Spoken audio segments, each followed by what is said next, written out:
uyu muntu rwose uko byagenda kose wenda se umuntu yamuhamagara akamukomeza.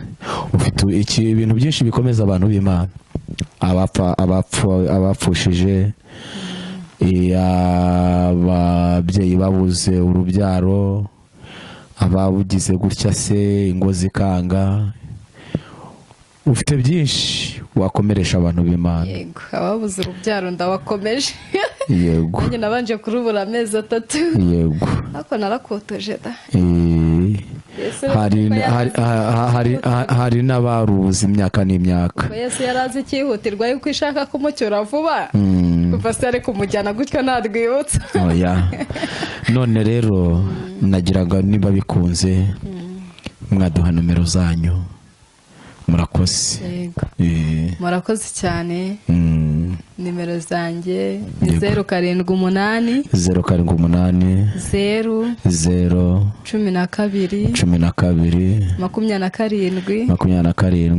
27 18. Izo ngizo yego bashije kuba utazibonye wafata 079 079 58 46 88 4 07. Murakoze. Imana ishimwe ku muntu udukurikiranye Umuhamya ni Yesu TV cyangwa Ijuru Ryera TV. Nukuri niba hari ubwo uyu mubyeyi cyangwa se uyu Solange ndetse niba gukoze ku mutima ukumva ko ndetse nawe hari imbaraga usubijwe mu bugingo, nomero ngizo. Hari igihe umuntu ndetse avuga ati uyu muntu rwose akeneye gufashwa, bijya bishoboka wabikora, nomero ze ngizo. Kandi ndabasabye ngo nimuze tunambe kuri Yesu. Hanyuma ni karibu Solange, tuguhaye ikaze, ngwino ubane natwe mu muryango w'Umuhamya ni Yesu TV n'Ijuru Ryera TV. Nzi neza ko Imana izabiduhera umugisha kuvuga ubutumwa bwiza. Nta gihembo twe dukeneye, dukeneye gukomeza kwamamaza ubutumwa bwiza bwa Yesu Kristo no gukomeza bagenzi bacu. Yego, urakoze. Yes, tuzasubira ubutaha. Hanyuma wadusengera Imana tugasoza. Shalom, shalom. Uri Imana yera, uri Imana yumva gusenga ku mwana w'umuntu. Turagushimye ko abanye natwe Uwiteka. Turagushimye ko adushoboje. Mwuka wera yabanye natwe twabibonye. Izina ryawe niryamamare.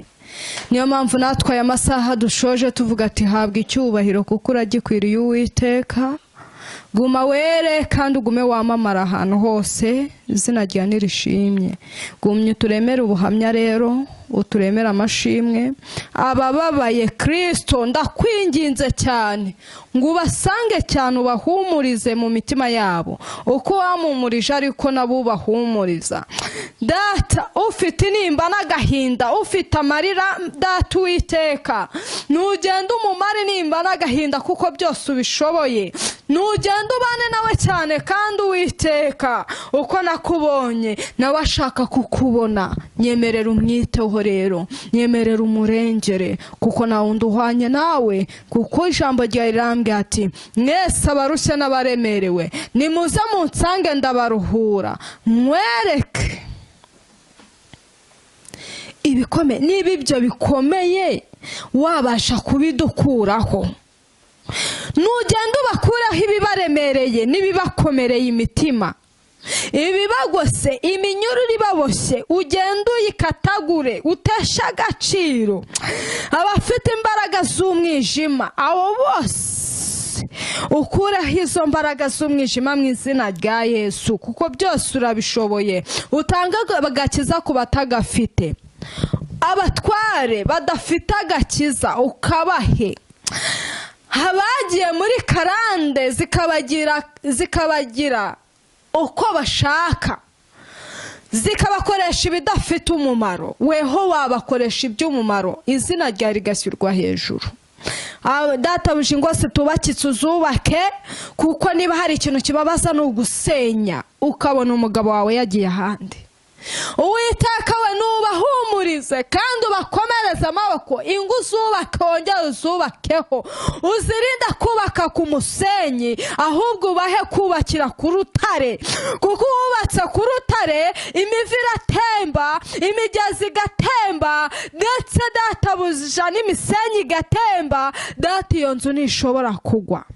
Nububakire, ubahe kukubakaho, kuko wakubatseho ntacyakuburana, uramwambika, umukorera buri kimwe cyose, uramurimbisha nk'uko warimbishije Esiteri. Papa narakubonye, nyemerera data nabo ubarimbishe, nyemerera ugere hanze y'igihugu, ugere mu Rwanda data, wiyubahishe kuko byose ubishoboye.